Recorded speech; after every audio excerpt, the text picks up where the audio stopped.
आप सभी को जय मसीह की गुड इवनिंग। इस शाम के समय आप सभी का स्वागत है। एक बार फिर से हम क्लास में आगे बढ़ रहे हैं और मत्ती रचित सुसमाचार से हम आगे बढ़ेंगे। और लगातार बहुतेरे लोगों ने वीडियो को सब्सक्राइब किया है और लगातार देख रहे हैं। प्रभु आप सभी को आशीष देवे। कुछ वीडियो बहुतायत से देखी जा रही है, लेकिन कुछ वीडियो ऐसे हैं जिनको देख नहीं पा रहे हैं। समय का बहुत अभाव है इस भागती हुई समय में। और जितने लोग देख पा रहे हैं, प्रभु की बहुत आशीष हो। चैनल को और सब्सक्राइब करें और बेल आइकन को दबाएं ताकि आपको सही समय पर वीडियो बहुत जल्दी से मिल सके। और साथ ही साथ शेयर करना बहुत ज़रूरी है। सुसमाचार का प्रचार है। शेयर करना मतलब केवल हमने इधर उधर भेज दिया ऐसे, ये सुसमाचार का प्रचार है जो चैन के समान बनता है। अगर आप एक सब्सक्राइबर हैं या एक देख रहे हैं, अगर आप उसको शेयर करते हैं तो आपके साथ में बहुत सारे लोग हैं जो देखेंगे और सीखेंगे कि क्या वचन, कैसे वचन और किस प्रकार से वचन का प्रचार किया जा सकता है या किस प्रकार से वचन को लेकर के चला जा सकता है। प्रभु आप सभी का आशीष देवे। अब आगे बढ़ते हैं। मत्ती की किताब और उसका 21वां अध्याय और उसका 23 पद से आगे हम देख रहे हैं और देखते हैं कि किस प्रकार से वचन जो है वो आगे हमसे बातचीत करता है। 23वां पद, वह मंदिर में जाकर उपदेश कर रहा था। कौन? प्रभु यीशु मसीह मंदिर में जाकर के उपदेश कर रहा था। तो प्रधान याजकों और लोगों के पुरनियों ने उसके पास आकर पूछा। अब क्या है कि याजक जो हैं और पुरनिये जो हैं वो मंदिर के अगुवे हुआ करते थे और ये मंदिर में जाकर के उपदेश दे रहा है। इनको बड़ा चिढ़ मचने लगा कि ये व्यक्ति उपदेश दे रहा है, हमारे जगह में आकर के उपदेश दे रहा है और कैसा उपदेश, हमारे विरुद्ध बोल रहा है। इस प्रकार से पुरनिये जो है उसके पास, अब याजक और पुरनिये उसके पास आकर के पूछ रहे हैं, तू ये काम किसके अधिकार से करता है? बहुत बड़ा सवाल है मनुष्य के जीवन।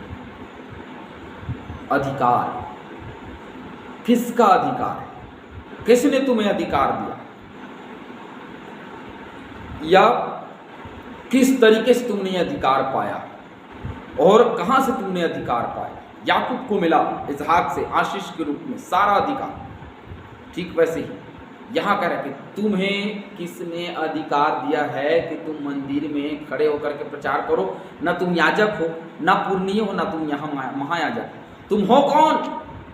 तुम्हें किसने अधिकार दिया है कि तुम यहाँ आकर के प्रचार करो, उपदेश करो और वो भी हमारे विरुद्ध करो?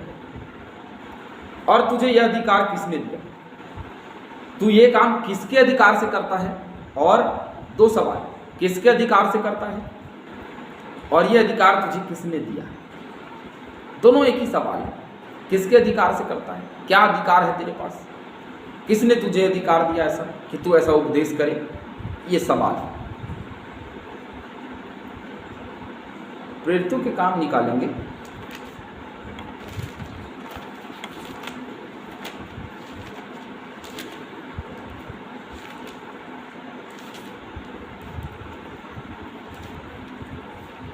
अधिकार का सवाल तो बहुत बार लोगों के सामने उठता है, ऐसा नहीं है।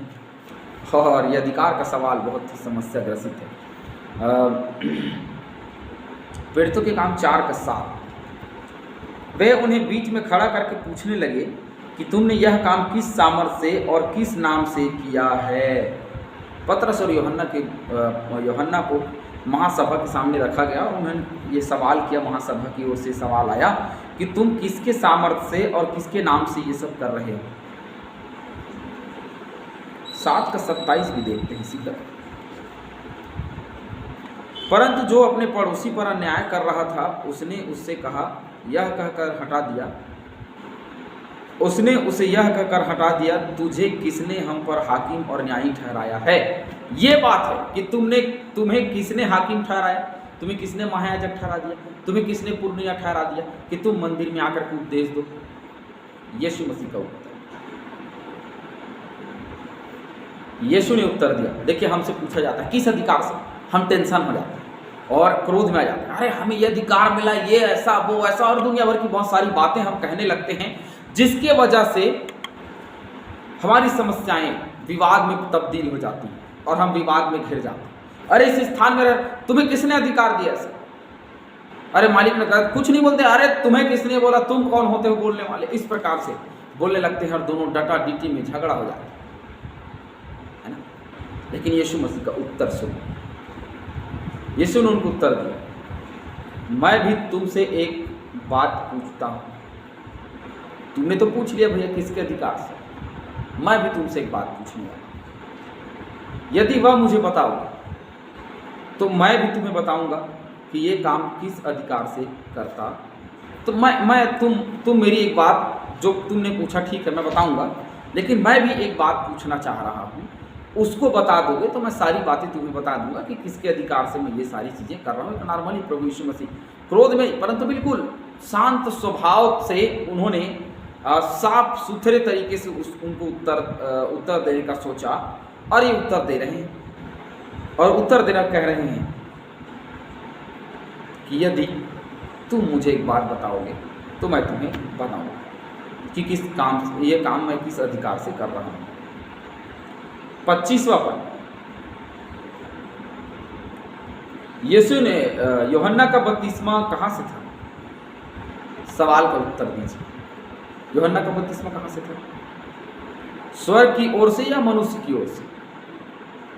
अब ये बड़ा सवाल कि यूहन्ना का बपतिस्मा किस ओर से था, स्वर्ग से था या मनुष्य की ओर से? अब ये फंस जाएंगे। क्यों फंस गए? क्योंकि अगर ये स्वर्ग की ओर से कहेंगे तो फिर वो तो केवल मार्ग तैयार करने आया था। वचन में लिखा मार्ग सीधी करो, जंगल में पुकारने वाले का शब्द सुनाई देता है। ऐसा ही आप भविष्यद्वक्ता ने भविष्यवाणी की। अब ये कहेगा तो यहाँ तो गड़बड़ हो जाएगा अगर इन्होंने स्वर्ग से कहा, और मनुष्य की ओर से अगर कहा तो भी ये फंस गए, क्योंकि बहुतेरे लोगों ने अपना जीवन बदल लिया, मन फिरा लिया, और अगर ऐसा कहे तो विवाद बढ़ जाएगा। इसीलिए अब उनके बीच में क्या हो रही देखते हैं, तब वे आपस में विवाद करने लगे। यदि हम कहें स्वर्ग की ओर से तो वह हमसे कहेगा फिर तुमने उसका विश्वास क्यों ना किया? मैंने कहा ना, क्योंकि वो वचन में लिखा है तो तुमने उनका विश्वास क्यों नहीं किया? ये विवाद उनके मन में जम चुका। और 26वें पद में लिखा है, और यदि कहें मनुष्य की ओर से तो हमें भीड़ का डर है, क्योंकि वे सब यूहन्ना को भविष्यद्वक्ता मानते हैं। मैंने कहा दोनों तरीके से फंस गए हैं। अगर स्वर्ग की ओर से कहा तो ये बोलेंगे कि तुम उसका विश्वास क्यों नहीं किया, और यदि मनुष्य की ओर से अगर कहा जाए तो यूहन्ना बपतिस्मा दाता के बहुत सारे चेले हैं। यहाँ बहुत सारे लोग मानते हैं कि यूहन्ना बपतिस्मा दाता जो है एक भविष्यद्वक्ता है। अगर हमने इधर उधर कुछ कहा तो यहाँ तो बड़ी गड़बड़ हो जाएगी, समस्या हो जाएगी। इसीलिए ये लोग जो हैं उस सवाल का उत्तर दे नहीं, ये तो सवाल करने आए थे प्रभु यीशु मसीह, क्योंकि प्रभु यीशु मसीह जानता था शास्त्री फरीसी याजक महायाजक क्यों घूमते थे प्रभु यीशु मसीह के आगे पीछे, क्यों घूमते थे आगे पीछे, ताकि वो प्रभु यीशु मसीह को कहीं ना कहीं से गलत ठहराएं और उसको कुछ ना कुछ कर सकें या पकड़ सकें या मरवा सकें, जो भी हो, जैसे यूहन्ना बपतिस्मा दाता के साथ में किया गया। इस प्रकार से यरूशलेम में बातें हो रही।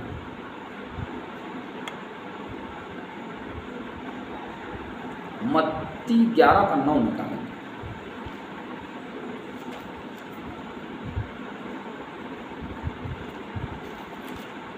हम उसको पढ़ चुके हैं, लेकिन एक बार फिर से देखते हैं।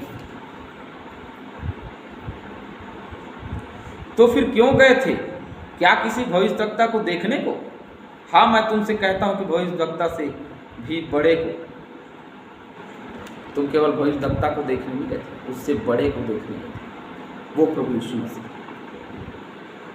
आज केवल भविष्यवाणी की बात नहीं है, आज केवल चंगाई की बात नहीं है, आज केवल दान की बात नहीं है।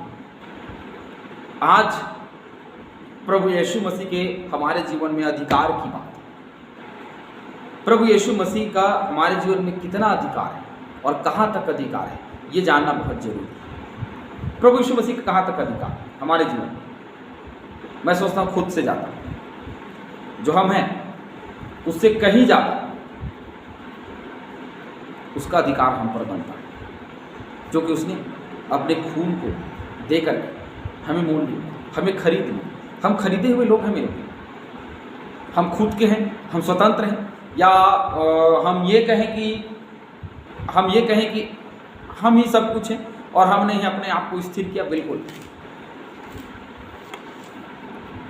आकाश के पक्षियों को उड़ने देने वाला, भोजन देने वाला परमेश्वर है। मनुष्य को जिंदा रखने वाला, भोजन देने वाला परमेश्वर है।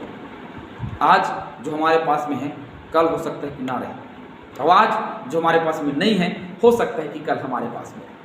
क्यों? क्योंकि उसको स्वर्ग और पृथ्वी का सारा अधिकार दिया गया और उसी से अधिकार का प्रश्न पूछा जा रहा है। तो प्रभु यीशु मसीह भी बहुत चतुर, बहुत चालाक, अपने आप को कबूतर के नहीं, भोले ही नहीं, परंतु सांप के नहीं, चतुर भी बनाए। मजबूती से समझिए किसी बात, डटे रहेंगे, अरे हम तो नहीं जाएंगे, नहीं, कबूतर के नहीं, भोले भी बनना बहुत जरूरी है। भलाई किसमें है? हमारी और हमारे लोगों की। क्या हम कर सकते हैं उस सिचुएशन में? सताव समय में बहुत बार खड़े रहना, डटे रहना भी मूर्खता का कारण बनता है। कई बार 2 कदम पीछे हट लेना भी बहुत जरूरी होता है। अधिकार तो हमें दिया गया है, उस अधिकार से हमें कोई छीन नहीं सकता। वो उद्धार का अधिकार है। 27 अतः उन्होंने यीशु को उत्तर दिया, हम नहीं जानते। अरे हमको नहीं पता वो कहाँ से आया था। उसने भी उनसे कहा, तो मैं भी तुम्हें नहीं बताता कि ये काम किस अधिकार से।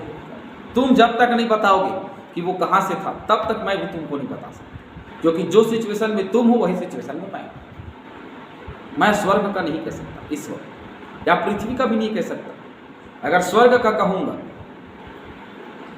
तो लोगों को बड़ा शंका हो, और पृथ्वी का कहूँगा तो भी लोगों को बड़ा शंका। इसलिए उसने अपने ही सवाल में, उनके ही सवाल में और एक सवाल करके उनको क्या कर दिया? लपेट लिया।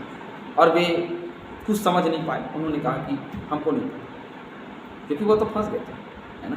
हालात चाहे जो भी, दिल और दिमाग दोनों परमेश्वर के वचन की ओर लगाए रहे, है ना, और उसी के साथ बने रहेंगे। तब हमारा जो ये मन है वो कंट्रोल में रहेगा, ये जो हृदय है वो हमारे कंट्रोल में रहेगा, और तब मसीह यीशु की ज्योति हम पर चलेगी और सारा अधिकार हमको दिया गया है। नहीं दिया गया, सारा अधिकार, बड़े से बड़े काम हम कर सकते हैं। प्रभु हम सभी को बहुतायत से आशीष दे। आमीन।